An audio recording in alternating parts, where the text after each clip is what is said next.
Students, मेरे और आपके अपने चैनल लाइफ ऑफ कॉमर्स पे वापस आपका स्वागत है। तो आई होप आप हेल्दी होंगे, सेफ होंगे और ढंग से पढ़ाई कर रहे होंगे। बिकॉज मैं बिज़नेस की क्लास 11th की second chapter forms of business organisation, जो कि काफ़ी एक इम्पॉर्टेंट टॉपिक है, उसकी मैं काफ़ी वीडियो बना चुका हूँ, जिसमें मैं पार्टनरशिप बता चुका हूँ, जिसमें मैं कोऑपरेटिव सोसाइटी बताने वाला हूँ इस वीडियो में। और पार्टनरशिप हो चुका, सोल प्रोप्राइटरशिप हो चुका, कंपनी बताऊंगा मैं, हिंदू अनडिवाइड फैमिली हो चुका। मैं सबकी अलग अलग वीडियो बना रहा हूँ, शॉर्ट सी वीडियो, ताकि ज़्यादा लेंदी टॉपिक है, एक्चुअली है तो लेंदी काफ़ी टॉपिक, बट उसकी शॉर्ट सी वीडियो बना दे रहा हूँ ताकि आपको कॉन्सेप्ट समझ में आ जाए और आपके लिए ज़्यादा बड़ा भी नहीं पड़े और ज़्यादा लेंदी भी नहीं पड़े इस कॉन्सेप्ट को समझना। तो इस वाली वीडियो में हम बात करेंगे कोऑपरेटिव ऑर्गेनाइजेशन या कोऑपरेटिव सोसाइटी, दोनों में से कुछ भी बोल लो आप, दोनों चीज़ सेम ही है। इसमें हम नॉर्मली बात करेंगे कोऑपरेटिव ऑर्गेनाइजेशन और उसके फीचर्स के बारे में।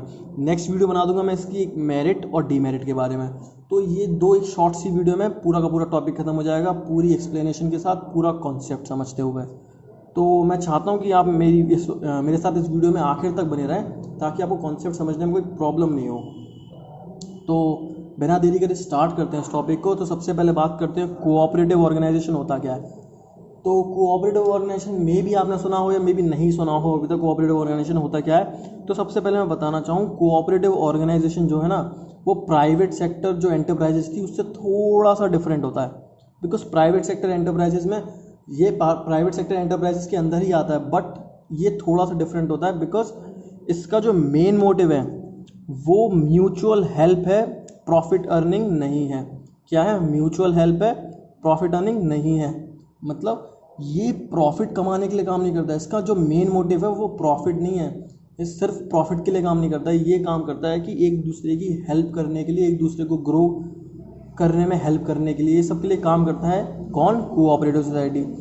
कोऑपरेटिव सोसाइटी का एक मोटिव है प्रॉफिट, बट वो क्या है? सेकेंडरी मोटिव है प्रॉफिट कमाना। पहला मोटिव क्या है? Mutual help. तो ये क्या होता है कि works with the principle of each for all and all for each. मतलब ये सब एक दूसरे की हेल्प करने के लिए, कि हर कोई मिलकर हर किसी की हेल्प करेगा और हर एक मिलकर किसी एक की भी हेल्प कर सकता है। मतलब मानिए अगर 50 जने हैं तो उसमें से अगर किसी एक को ज़रूरत है तो सारे मिलकर क्या करेंगे? हेल्प कर देंगे।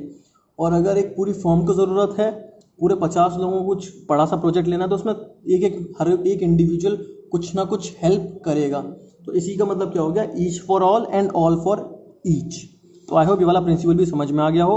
इजी सा प्रिंसिपल है, ज़्यादा मूड मारने वाली बात नहीं है, लॉजिकल वाली चीज़ें हैं, समझ में आ जाएंगी इजीली। तो अब हम बात करते हैं voluntary association of people who can join together for mutual help. अब वॉलंटरी एसोसिएशन मतलब कि लोगों की मर्जी है, वो अगर हेल्प चाहते हैं, हेल्प करना चाहते हैं या फिर हेल्प लेना चाहते हैं, तो वो कोऑपरेटिव सोसाइटी को ज्वाइन कर सकते हैं, खुद की हेल्प करवाने के लिए भी और दूसरों की हेल्प करने के लिए भी वो ज्वाइन कर सकते हैं। तो यहाँ पे मिनिमम मेंबर कितने होने चाहिए? एटलीस्ट मिनिमम मेंबर 10 मेंबर होने चाहिए, जो कि क्या होने चाहिए? अडल्ट होने चाहिए। 10 अडल्ट मेंबर होने चाहिए एक कोऑपरेटिव ऑर्गेनाइजेशन को स्टार्ट करने के लिए, कोऑपरेटिव सोसाइटी को फॉर्म करने के लिए या एग्जिस्टेंस में लाने के लिए। तो रजिस्ट्रेशन क्या है इसका? कंपलसरी है। ये वाला पॉइंट क्या है? ये वाला पॉइंट याद रखने वाला पॉइंट है कि रजिस्ट्रेशन क्या है इसका? कंपलसरी है। और जो कैपिटल है वो हर एक मेंबर कंट्रीब्यूट करता है, हर एक जो मेंबर है वो कंट्रीब्यूट करता है only in the form of share capital. तो अब ये ज़रूरी नहीं है कि जो वो कैपिटल ला रहे हैं वो या तो 1 लाख ही होनी चाहिए कि मिनिमम कैपिटल है। तो अब ये ज़रूरी नहीं है कि जो वो कैपिटल ला रहे हैं वो एक पर्टिकुलर मिनिमम अमाउंट होना चाहिए। मतलब मानिए कि एक कोऑपरेटिव सोसाइटी में कह दिया है कि आपको मिनिमम, अगर इसको कोऑपरेटिव सोसाइटी को ज्वाइन करना है तो मिनिमम 50,000 कैपिटल होनी चाहिए। ऐसा कभी नहीं होता। लोग जितनी अपनी कैपिटल लाना चाहें वो उतना ला सकते हैं, उनके हिसाब से उन्हें प्रॉफिट मिलेगा। उसके शेयर के हिसाब से, उसने जो कैपिटल लगाई है उसके हिसाब से क्या होगा? उसे प्रॉफिट प्रोवाइड करा जाएगा। ये उस पर कोई भी रिस्ट्रिक्शन नहीं है कि मिनिमम इतनी कैपिटल होनी चाहिए, ऐसा कुछ भी नहीं है कोऑपरेटिव सोसाइटी के अंदर। तो cooperative organisation can also raise loan from the bank. तो ये कोऑपरेटिव सोसाइटीज़ जो होती हैं, कोऑपरेटिव ऑर्गेनाइजेशन जो होती हैं, वो क्या कर सकती हैं? लोन भी ले सकती हैं बैंक से, अगर वो चाहें तो। इनको लोअर रेट्स पे लोन भी मिल जाते हैं। तो अब बात करते हैं हम इसके फीचर्स की। किसके? कोऑपरेटिव सोसाइटी के फीचर्स की बात करते हैं। तो ये क्या है? सबसे पहले वॉलंटरी एसोसिएशन। वॉलंटरी एसोसिएशन, ये वॉलंटरी एसोसिएशन कैसे है? ये वॉलंटरी एसोसिएशन ऐसे है कि जो पर्सन, अगर मानिए कोई भी एक कम्युनिटी, कोई भी कम्युनिटी है जिसमें क्या कहते हैं, एक कॉमन इंटरेस्ट वाले लोग हैं, जैसे मानिए अगर कंज्यूमर का कोऑपरेटिव सोसाइटी है तो उसमें जो भी कंज्यूमर हैं उनका अगर मन करेगा वो तो जब जाके ज्वाइन कर सकते हैं, जब चाहें वो छोड़ सकते हैं कोऑपरेटिव सोसाइटी को। वो उन इंडिविजुअल्स के ऊपर है कि कब ज्वाइन करना है और कब छोड़ना है। तो ये any person can join the cooperative society और इफ़ ही और शी हैज़ कॉमन इंटरेस्ट, तो वो कभी भी ज्वाइन कर सकते हैं। उनका अगर कॉमन इंटरेस्ट है, बाकी सबसे जो इंटरेस्ट बना रखा है बाकी सब ने, जो जिस इंटरेस्ट पे काम करते हैं, जिस चीज़ पे काम करते हैं, अगर वो भी इनका कॉमन इंटरेस्ट है तो नॉर्मल इंडिविजुअल भी ज्वाइन कर सकते हैं कोऑपरेटिव सोसाइटी को। उसमें कोई भी रिस्ट्रिक्शन नहीं है, जब चाहे ज्वाइन कर सकते हैं, जब चाहे छोड़ भी सकते हैं कोऑपरेटिव सोसाइटी को। एक जस्ट नोटिस देना पड़ेगा छोटा सा छोड़ने से पहले। तो the member can leave the society when ever they decide so by giving notice. अभी जस्ट बताया मैंने, मेंबर कभी भी छोड़ सकते हैं, एक नोटिस देकर थोड़े टाइम पहले, जब भी छोड़ना हो ना थोड़े टाइम पहले नोटिस दे दें, वो छोड़ सकते हैं फिर।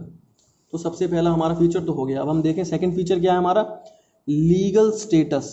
तो यहाँ पर मैं भी बता चुका हूँ, जो रजिस्ट्रेशन होता है वो कंपलसरी होता है। पार्टनरशिप की तरह नहीं है कि मैंडेटरी नहीं है या फिर कंपलसरी नहीं है। पार्टनरशिप में कंपलसरी नहीं होता कि रजिस्ट्रेशन कराओ या नहीं कराओ, बट यहाँ पर कोऑपरेटिव सोसाइटी के अंदर रजिस्ट्रेशन क्या है, कंपलसरी है कि करवाना ही करवाना है, वरना आपकी जो कोऑपरेटिव सोसाइटी है वो एग्जिस्टेंस में नहीं आएगी। तो आई होप ये वाला भी समझ में आ गया हो। तो यहाँ पर जो रजिस्ट्रेशन होता है वो किसके अंदर होता है, cooperative society act cooperative society act के अंदर होता है। किसका रजिस्ट्रेशन, कोऑपरेटिव सोसाइटी का। तो अब after registration it become separate legal entity. अब मानिए एक कोऑपरेटिव सोसाइटी क्या हो गई, रजिस्टर हो गई, बिकॉज कंपलसरी रजिस्ट्रेशन कराना। तो जैसे ही वो रजिस्टर हुई, जैसे ही उसका रजिस्ट्रेशन पूरा हो गया, प्रोसीजर कंप्लीट हो गया, उसके बाद वो क्या हो जाती है, एक सेपरेट लीगल एंटिटी। अकाउंट्स वाले बच्चों, जिन्हें अकाउंट ज़्यादा अच्छी लगती है, उन्हें पता होगा कि सेपरेट लीगल एंटिटी क्या होता है। सेपरेट लीगल एंटिटी ये होता है कि जो ऑर्गेनाइजेशन है, जो एंटरप्राइज है वो अलग है, और जो उनके जो मेंबर्स वगैरह है उसके अंदर जो भी ओनर वगैरह हैं वो सब क्या है, वो अलग हैं। दोनों अलग अलग इंडिविजुअल्स हैं, दोनों के अलग अलग मोटिव हैं। अब अगर फर्म चाहे, अगर कोऑपरेटिव सोसाइटी चाहे तो वो अपने नाम पर कोई चीज़ खरीद भी सकती है, कोई चीज़ बेच भी सकती है, कोई भी कॉन्ट्रैक्ट में आ सकती है। तो सेपरेट लीगल एंटिटी ये हो जाता है। तो यहाँ पर रजिस्ट्रेशन के बाद जो है, कोऑपरेटिव सोसाइटी अपने नाम पर कोई भी कॉन्ट्रैक्ट में आ सकती है, कोई भी लैंड खरीद सकती है, कुछ भी बेच सकती है अपने नाम पर। तो ये वाला होता है लीगल स्टेटस। ये क्या हमारा फीचर है कोऑपरेटिव सोसाइटी का। तो अब हम बात करें limited liability, one of the most important feature of cooperative society की, क्या, लिमिटेड लायबिलिटी। इसमें जो लायबिलिटी होती है वो अनलिमिटेड नहीं होती है। तो अनलिमिटेड लायबिलिटी मैं काफ़ी बार पहले बता चुका हूँ, हर एक वीडियो में मैंने बताया हुआ अनलिमिटेड लायबिलिटी। अगर आपको अभी भी नहीं पता तो जान लीजिए, one of the most important point है इस चैप्टर का, अनलिमिटेड लायबिलिटी और लिमिटेड लायबिलिटी। तो अनलिमिटेड लायबिलिटी इसमें क्या बताया गया है कि अनलिमिटेड लायबिलिटी नहीं होती, इसमें क्या होती है, लिमिटेड लायबिलिटी होती है हर एक मेंबर की कोऑपरेटिव सोसाइटी के। इसका मतलब क्या है, वो कितना लायबल है, वो उतने ही लायबल है जितना उन्होंने अपना क्या लगाया, शेयर लगाया, उन्होंने जितना कैपिटल लगाया कोऑपरेटिव सोसाइटी में, वो उतने के ही लायबल हैं। अगर कोई भी लॉस की सिचुएशन अराइज हुई तो मैक्स टू मैक्स लॉस उन्हें कितना होगा, जितना उन्होंने अपना कैपिटल लगाया उतना ही मैक्स टू मैक्स लॉस होगा उन्हें। इससे ऊपर उनको लॉस नहीं होगा और वो क्लेम भी नहीं कर सकते लॉस। जो क्रेडिटर्स हैं वो क्लेम भी नहीं कर सकते उनकी पर्सनल प्रॉपर्टी को, किनकी, मेंबर्स की पर्सनल प्रॉपर्टी को, बिकॉज उनकी लायबिलिटी क्या है, लिमिटेड है, अनलिमिटेड लायबिलिटी नहीं है। तो आई होप ये वाला पॉइंट समझ में आ गया हो, लिमिटेड लायबिलिटी वाला, कि liability is limited to the extent of amount contributed by members as capital. तो अब हम देखते हैं फोर्थ वाला पॉइंट। फोर्थ वाला पॉइंट क्या होता है, कंट्रोल। कंट्रोल मतलब कि डिसीजन मेकिंग वाली पावर किसके हाथ में होती है। तो power to take decisions lies in the hands of an elected managing committee. तो एक इलेक्टेड मैनेजिंग कमेटी होती है, उनके हाथ में पूरी पावर होती है किसकी, कोई भी डिसीजन, कोई भी क्रूशियल डिसीजन जो लेना है कोऑपरेटिव सोसाइटी से रिलेटेड, वो किसके हाथ में होती है, इलेक्टेड मैनेजिंग कमेटी के हाथ में होती है वो डिसीजन लेने की पावर। तो this is elected through voting by member. तो ये कमेटी वोट कौन करता है, ये कमेटी सारे के सारे मेंबर्स जो होते हैं कोऑपरेटिव सोसाइटी के, वो वोट करके बनाते हैं कि हाँ इसमें ये होना चाहिए, इसमें ये होना चाहिए। जो कमेटी है वो किस पर डिपेंडेंट होती है, सारे के सारे मेंबर्स के वोट्स पर। तो आई होप ये वाला पॉइंट भी समझ में आ गया हो आपको। और अब हमारा कौन सा पॉइंट है, सर्विस मोटिव। तो हमें पहले बताया, मैंने बता चुका हूँ इस वीडियो में शुरुआत में कि कोऑपरेटिव सोसाइटी का मेन मोटिव क्या होता है? सर्विस प्रोवाइड करना, या फिर म्यूचुअल हेल्प बोलते हैं उसे, वो भी बोल सकते हैं। तो मेन मोटिव तो यही है कि म्यूचुअल हेल्प हुआ और सर्विस प्रोवाइड करना, बट सेकेंडरी मोटिव क्या है उसका? प्रॉफिट कमाना। भाई अगर कोई बिजनेस हो रहा है, कोऑपरेटिव सोसाइटी एक है बिजनेस ही, बट उसका मेन मोटिव म्यूचुअल हेल्प था, बट कोई बिजनेस को कंटिन्यू रखने के लिए, चलाने के लिए उसको प्रॉफिट की ज़रूरत है, पैसे की ज़रूरत पड़ती है। तो कोऑपरेटिव सोसाइटी का सेकेंडरी मोटिव होता है उसका प्रॉफिट कमाना, ताकि वो कंटिन्यू रख पाए, ताकि वो चला पाए बिजनेस को नॉर्मली। तो अब हम बात करते हैं last point, last feature of cooperative society का। तो ये क्या है? Equal voting right. ये भी one of the most important feature है किसका? कोऑपरेटिव सोसाइटी का। यूनिक फीचर है ये सारे के सारे प्राइवेट सेक्टर एंटरप्राइजेस में से, इक्वल वोटिंग राइट। तो कोऑपरेटिव सोसाइटी किस एक प्रिंसिपल के साथ काम करती है कि उसको क्या बोलते हैं? One man is equals to one vote. वो उस प्रिंसिपल के साथ काम करती है कोऑपरेटिव सोसाइटी, जिसमें वो मानती है कि हर एक आदमी का सिर्फ एक ही वोट है। वो डिपेंडेंट नहीं है कि उसने कितनी कैपिटल लगाई है, उसका कितना शेयर है पूरे कोऑपरेटिव सोसाइटी में, उससे कोई मतलब नहीं है।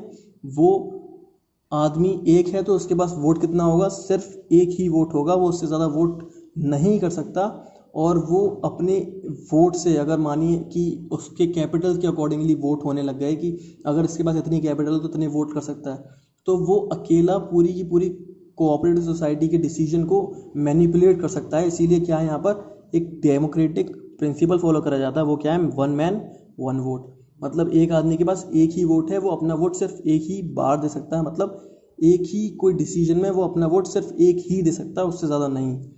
तो all members get only one vote irrespective of capital contributed bye them. मतलब कैपिटल जितनी भी लगाई हो, अगर मानिए किसी ने 10,000 लगाई है और किसी ने 10 लाख लगाई है, तो इससे कोई मतलब नहीं है। 10,000 वाले के पास भी एक वोट है और दूसरे 10 लाख वाले के पास भी एक ही वोट है, वो उससे ज़्यादा वोट नहीं कर सकता। तो आई होप ये वाला पॉइंट भी समझ में आ गया हो। तो इस वीडियो में मैंने कोऑपरेटिव सोसाइटी के फीचर भी बता दिए, नॉर्मल कोऑपरेटिव सोसाइटी की मैंने एक बेसिक सा कॉन्सेप्ट बता दिया। नेक्स्ट वीडियो में बताऊंगा मैं merit and demerit of cooperative society. वो बनते फीचर्स ही हैं, बस एक शॉर्ट सी वीडियो बना दूंगा ताकि आपको कॉन्सेप्ट समझ में आ जाए। और अगर मेरी वीडियो पसंद आई तो प्लीज़ लाइक करें, चैनल को शेयर करें एंड सब्सक्राइब भी करें। So thank you and have a very very nice day.